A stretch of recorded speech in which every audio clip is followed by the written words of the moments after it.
My name is Leona Louise Cooper Baker. Now, just south of where we are sitting today is a little section called the Golden Gates, where I was born and raised, and I have always lived on that one site. The Golden Gates, I've asked a lot of people, how did it get its name? A lot of the Bahamians who settled there were never able to really tell me, but when I think back, I think about the hard times that they must have had, and when they were able to get a little money to make a way for themselves and their children, and maybe that's why they called it the Golden Gates. My parents settled here in the early 1900s. They came from the Bahamas, the island of Eleuthera, and there are a lot of people who settled in my neighborhood and all over Coconut Grove. In Coconut Grove, more Bahamians settled than from Alabama, Georgia, Mississippi. But we still had a lot of them who settled too. There was a difference in the cultures, Bahamians and people from the southeastern part. It existed, and it did. And some of the kids would tease us in high school, you all are Nassaus. And then some of the Bahamians, well, yeah, all y'all like to do is eat collard greens, and you all eat pigeon peas and rice. And guess what? Both groups love to eat the same thing.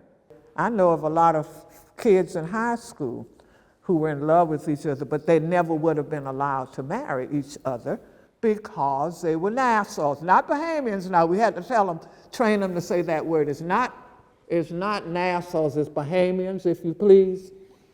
But anyway, that did exist. All in all, we had friends all over.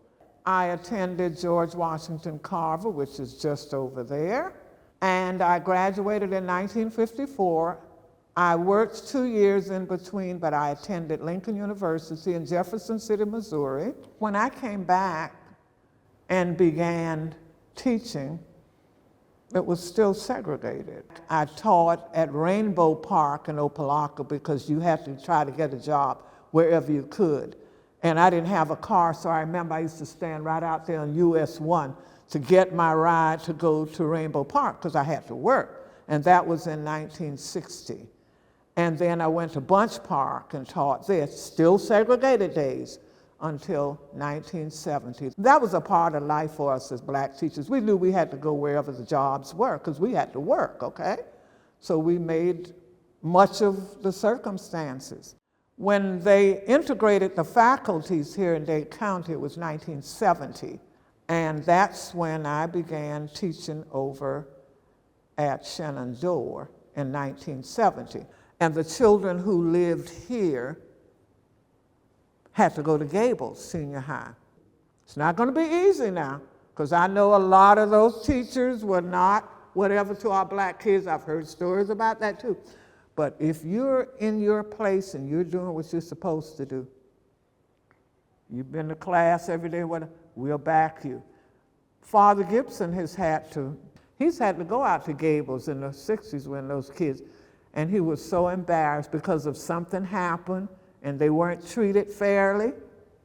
And when he walked in the room, Father Gibson said, Lord have mercy. Most of the kids were out of Christ Church over there protesting, but they were within their rights to do that. You have to understand that many of us who grew up in the Grove, as in other black communities, the church was where we had to end up going, and we didn't just go to be going to church on Sundays. I always heard my mother say that we had been through so much during the course of a week, Monday through Saturday. So churches were always full, filled to the brim, all of the churches, because that's where we went to hear a good sermon. And that's where we went for refuge and for consolation. And the church also played a part, political matters. That's where we had to go to learn who's who and who's the best one and whatnot, that you should rely upon if you decide that you're going to put your trust in that candidate. However, some ministers were probably more vocal than others. So if you ever heard of Theodore R. Gibson, he didn't mind stepping out there, okay? Back in the day, Theodore R. Gibson was the Ministerial Alliance because he knew there were things that needed to be done for Black people.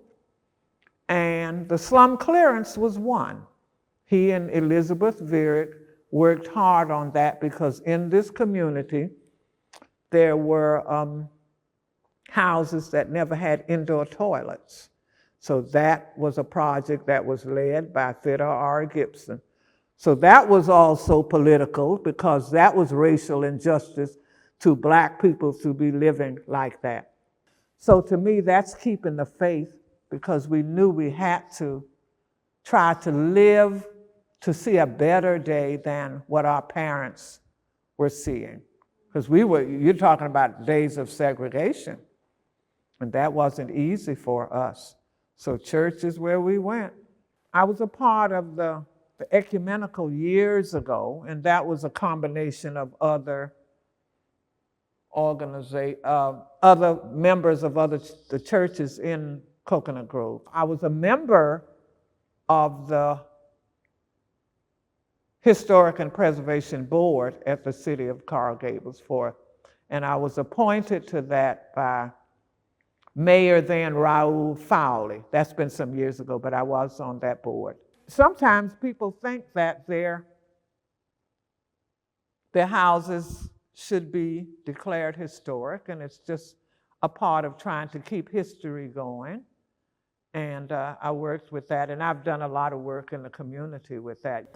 And our group, our homeowners group, worked on the historic designation of Carver. Also, this area where we are, all of it, but there's a part in here that's been declared historic, the McFarland, and it's on the record. Also, it's listed on the national board. So that's how we try to keep things going in terms of preserving the history of the communities. Just to make sure developers don't come through and knock down all of the little houses. Over there on Grand Avenue, we have 4 houses. We used to call them Blumenthal houses. And my sister-in-law's father, who lived on this street, built a lot of them. And that was the main thing. We just didn't want to see everything go. Yeah, the homeowners, Lola B. Walker Homeowners Association. Yeah, we've worked with trying to keep as many houses as we could. We still just got to work and do a little bit and get involved and know what's happening up to City Hall, and I have to keep up with what's happening over there. Still got to work. That's what it is.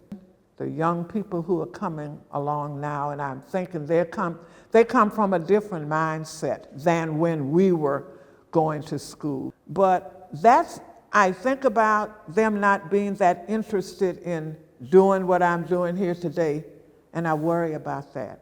I'm worried about our Black kids who are not that interested in all of these pictures that I've done through the years.